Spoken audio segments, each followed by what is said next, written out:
Hello students, আমি Shantanu sir আবার তোমাদের কাছে এলাম। অনেকদিন পর ভিডিও করছি। একটি ব্যক্তিগত কারণের জন্য আমি সময় পাইনি, সেই কারণে ভিডিও করতে পারিনি। দেখো, অনেকে তোমরা আমার কাছে জানিয়েছো, হোয়াটসঅ্যাপ করেছো যে স্যার কিছু সাজেশন দিন।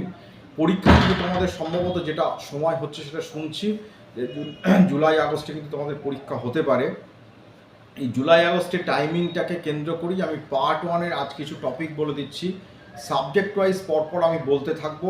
আজকে আমি পলিটিক্যাল সায়েন্স নিয়ে বলছি। তোমরা যারা মনে করছো যে এই ভিডিওটা দেখবে, তোমরা সংরক্ষণ করে রাখতে পারো। এই ভিডিওতে যে যে টপিকগুলো আমি বলে দিচ্ছি বা যে কোয়েশ্চেন্সগুলো আমি বলছি সেগুলো ভীষণ ভীষণ গুরুত্বপূর্ণ। আমি এর পরপর অন্যান্য সাবজেক্টগুলো বলবো, আমার ইনস্টিটিউটে যা যা পড়ানো হয় সেগুলো পরপর বলবো। যেহেতু আমি আমার এক দীর্ঘ পড়ানোর অভিজ্ঞতা আছে, ইউনিভার্সিটি স্টুডেন্টদের এখনও পড়াচ্ছি, সেই কারণে এই অভিজ্ঞতাটাকে কাজে লাগিয়ে তোমরা যদি ঠিকঠাক এই টপিকগুলো ধরতে পারো তাহলে তোমাদের উপকার হবে, এটা আমি কনফার্ম বলতে পারি। আর যারা মনে করছো আমাদের সাথে সরাসরি যোগাযোগ করবে, তোমরা যোগাযোগ করতে পারো। তোমাদের একান্ত উপকার হবে। আমাদের সঙ্গে যদি কমিউনিকেট করো, আমাদের যদি কমিউনিকেশন করো, তাহলে আমরা পুরোপুরি তোমার পুরো সেট আপটা আমরা দিয়ে দেবো। আমাদের এখন ম্যাটেরিয়াল রেডি আছে, ফুল সেট ম্যাটেরিয়াল রেডি আছে, তোমরা নিয়ে পড়াশোনা করতে পারো। এই কারণে বলছি এই কথাটা, কারণ অনেকে তোমরা আমাদের দেশের বিভিন্ন স্থান থেকে আমাকে হোয়াটসঅ্যাপ করেছো যে তোমাদের কিছুই পড়া হয়নি, আর 2-3 মাস বাদে পরীক্ষা, 4 মাস বাদে পরীক্ষা, তোমরা এখনও বলছো কিছুই পড়া হয়নি। সেই কারণে বলছি এই মুহূর্তে টোটাল বই খুঁজে পড়া সম্ভব নয়, এটা তোমরা অনেকে জানতে চেয়েছো।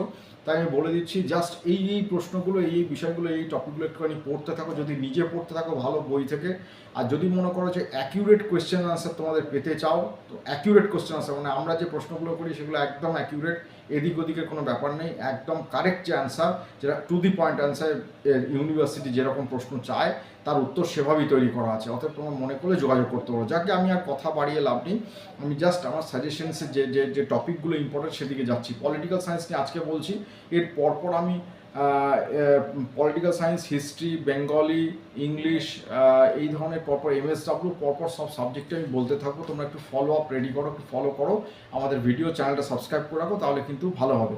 এটা কিন্তু পোস্ট গ্র্যাজুয়েশন কোর্সের কথা আমি বলছি। যেহেতু এই সাবজেক্টগুলো আমি নিজে দেখি, আমার গ্রুপ অফ টিচার্সরা দেখে, আমিও পড়াই এবং তারাও পড়ায়, সেই কারণে একটা কমন আলোচনা করে আমরা ভেবেছি যে প্রশ্নগুলো হতে পারে সেই বিষয়গুলো নিয়ে বলছি।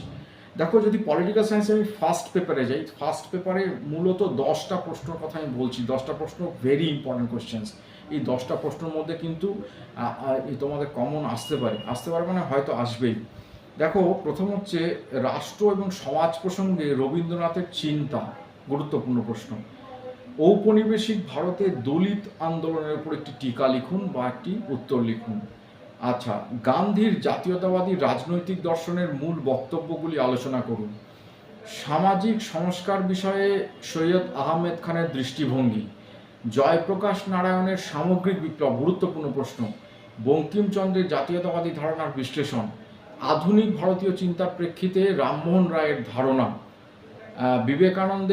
বিবেকানন্দকে কেন প্রথম সমাজতন্ত্রী হিসেবে আখ্যা দেওয়া হয়। এছাড়া MN রায়ের নয়া মানবতাবাদ। এই যে 10খানা টপিক আমি তোমাদের বললাম, এই 10খানা টপিক যদি পড়ে যাও তোমরা অনেকটাই কমন পাবে। একটুখানি ভালো করে পড়ো যেটা বললাম।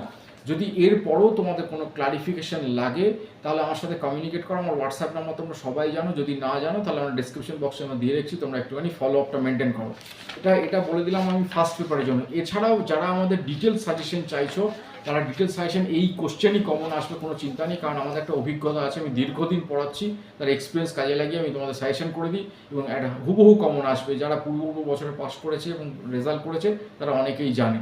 যদি আমি সেকেন্ড পেপারে যাই, সেকেন্ড পেপারে যে 10টা প্রশ্ন আমি গুরুত্বপূর্ণ বলে মনে করছি, সেই 10টা প্রশ্নের মধ্যে প্রথম হচ্ছে ভারতীয় রাজনীতিতে মহিলাদের প্রান্তিনীকরণ, অত্যন্ত গুরুত্বপূর্ণ।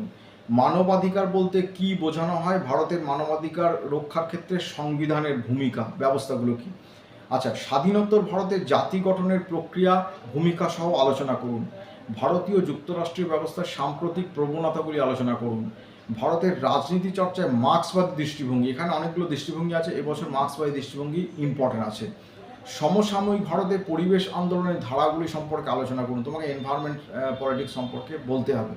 ভারতের দলিত রাজনীতি আন্দোলন সম্পর্কে, গতিবিধি সম্পর্কে, স্বাধীনতা উত্তর বিষয়বস্তু আলোচনা করুন। স্বাধীনতা উত্তর ভারতে গণতন্ত্রের প্রাতিষ্ঠানিকরণের প্রক্রিয়া, গুরুত্বপূর্ণ প্রশ্ন কিন্তু কঠিন প্রশ্ন। এছাড়াও আছে তোমার ভারতের দল ব্যবস্থার বিবর্তনের প্রক্রিয়া।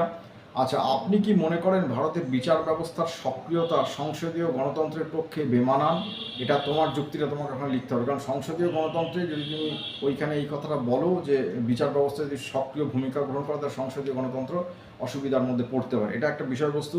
তাহলে এই 10টা, আর ভারতীয় রাজনীতি অনুসরণের ক্ষেত্রে আরও যে বিভিন্ন দৃষ্টিভঙ্গিগুলো আছে সেগুলো সব মিলিয়ে লিখতে হবে। মার্ক্সবাদী দৃষ্টিভঙ্গি তো বললাম, এছাড়াও কিন্তু কিছু দৃষ্টিভঙ্গি আছে। তাহলে সেকেন্ড পেপার তোমাদের বলে দিলাম।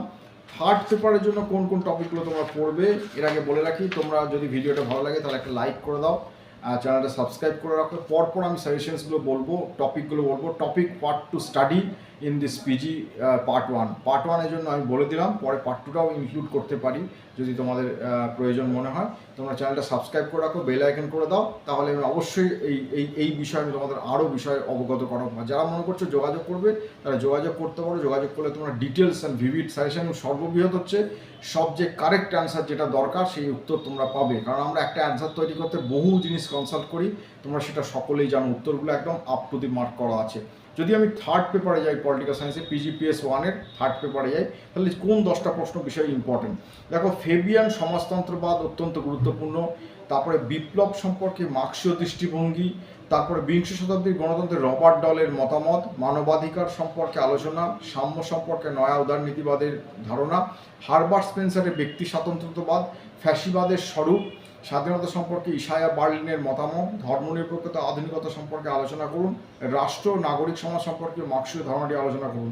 এই 10টা প্রশ্ন অত্যন্ত গুরুত্বপূর্ণ। এছাড়াও ডেভিড হেল্ডের অনুকরণে গণতন্ত্রের বিভিন্ন মডেল, এটা 11 নম্বর। আধুনিক সমাজতন্ত্রের উদ্ভব সম্পর্কে ঐতিহাসিক প্রেক্ষাপট আলোচনা করুন, এটা 12 নম্বর। এছাড়া স্বাধীনতা সম্পর্কে লকের ধারণা। এইগুলো কিন্তু অত্যন্ত গুরুত্বপূর্ণ টপিক, তোমরা কিন্তু মনে রাখো, এগুলো থেকে হয়তো কোশ্চেন হতে পারে। আমার এক্সপিরিয়েন্স বলছে এগুলো থেকে প্রশ্ন হয়তো হতে পারে। আর এরপর যদি আমি ফোর্থ পেপারে যাই, তাহলে ফোর্থ পেপারের জন্য কোন কোন টপিক ইম্পর্টেন্ট, যেটা তোমরা অনেকেই জানতে চেয়েছো, আমার কাছে বলেছো, সেই ফোর্থ পেপারের টপিকে আমি যাচ্ছি।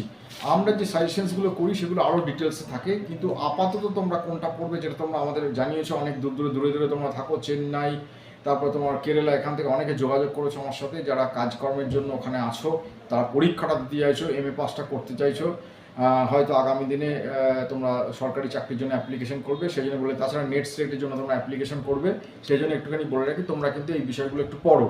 আর একটা দেখো, ফোর্থ পেপারে যদি আমি যাই, ফোর্থ পেপারে আরেকটি গুরুত্বপূর্ণ টপিক, যেটা খুব গুরুত্বপূর্ণ 10খানা প্রশ্নের মধ্যে, প্রথম হচ্ছে লিওতার্ড হাবেরমাসের বিতর্ক, এটা গুরুত্বপূর্ণ। বাস্তু সংস্থানবাদের কেন্দ্রীয় বিষয়গুলি। রাষ্ট্র ও মতাদর্শ প্রসঙ্গে আলথুসারের মতবাদ। বহু সংস্কৃতিবাদের আলোচনায় কিমলিকা ও ভিখু পারকের আলোচনা। ধ্রুপদী উদারনীতিবাদের পরিমার্জন। নারীবাদের বিভিন্ন ধারা। ধনতান্ত্রিক রাষ্ট্রে মিলিব্যান্ড ও পুলাঞ্জাসের বিতর্ক। বহুত্ববাদী রাষ্ট্রের মডেল। রলসের ন্যায়তত্ত্ব। এছাড়াও গ্রিক ও রোমক যুগ থেকে শুরু করে রেনেসাঁস, ধ্রুপদী ইউরোপীয় উদারনীতিবাদের ধারার বৈশিষ্ট্য লেখো। আলথুসারের বিভিন্ন মানবতাবাদী পদ্ধতি। 1980-র দশকের সমাজের সংকট নিরসনের পক্ষে কৌমবাদের আবির্ভাব কীভাবে হয়েছিল। এই যে টপিকগুলো বললাম, এই টপিকগুলো কিন্তু অত্যন্ত গুরুত্বপূর্ণ। তোমরা যদি মনে করো বই থেকে পড়বে, তোমরা বইয়ে ইউনিভার্সিটি বই পেয়ে যাবে। এই টপিকগুলো একটুখানি পরপর বসিয়ে সিলেক্ট করে নাও, কারণ যারা এখনও বলছো প্রিপারেশন হয়নি, তাদের কিন্তু সমস্যায় পড়ে যাবে যদি এরপর না প্রিপারেশন করো। আমি আর ভিডিওটা বড় করছি না, আজকে পার্ট 1-এর 4টে পেপার বলে দিলাম। এই 4টে পেপার অত্যন্ত গুরুত্বপূর্ণ। আমার গ্রুপ অফ টিচার্স যারা আছে এই ডিপার্টমেন্টে বা অন্যান্য ডিপার্টমেন্ট, তাদের সাথে আলোচনা করি, আমরা এগুলো রেডি করি এবং তোমাদের ভিডিওতে আমরা দিয়ে দিই।